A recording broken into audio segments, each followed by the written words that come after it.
Raviteja కెరియర్లోనే highest బడ్జెట్లో తెరకెక్కిన చిత్రం ఈగల్. తొలి రోజు మిక్స్డ్ టాక్ తెచ్చుకున్న ఈ చిత్రం బాక్సాఫీస్ వద్ద నిలబడుద్దా అన్న చర్చ బాగానే జరిగింది. కానీ ఇప్పుడు ఈగల్ లెక్కలు ఏంటి?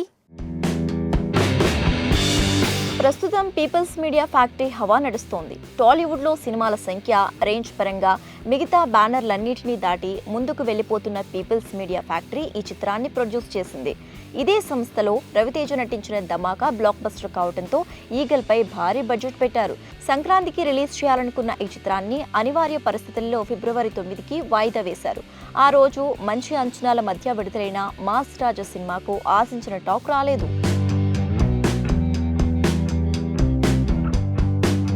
కథ కొంచెం భిన్నమైనది. యాక్షన్ ఘట్టాలు అద్భుతంగా తీశారు.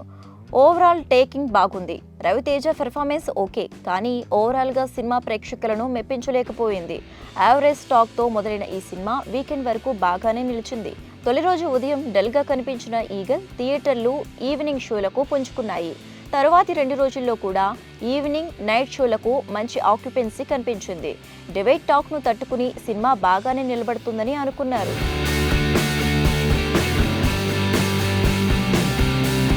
వీకెండ్ తర్వాత ఈగల్ జోరు కనిపించడం లేదు. సోమవారం వసూళ్లు డ్రాప్ అయ్యాయి. మంగళవారం కూడా ఆక్యుపెన్సీలు అంతంత మాత్రంగానే ఉన్నాయి.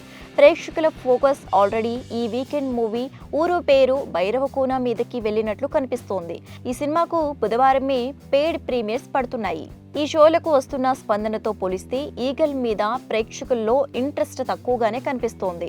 గత ఏడాది రావణాసుర, టైగర్ నాగేశ్వరరావు చిత్రాలతో దెబ్బతిన్న రవితేజ ఖాతాలో ఈగల్ మరో ఫ్లాప్ గా నిలిచేలాగే కనిపిస్తోంది.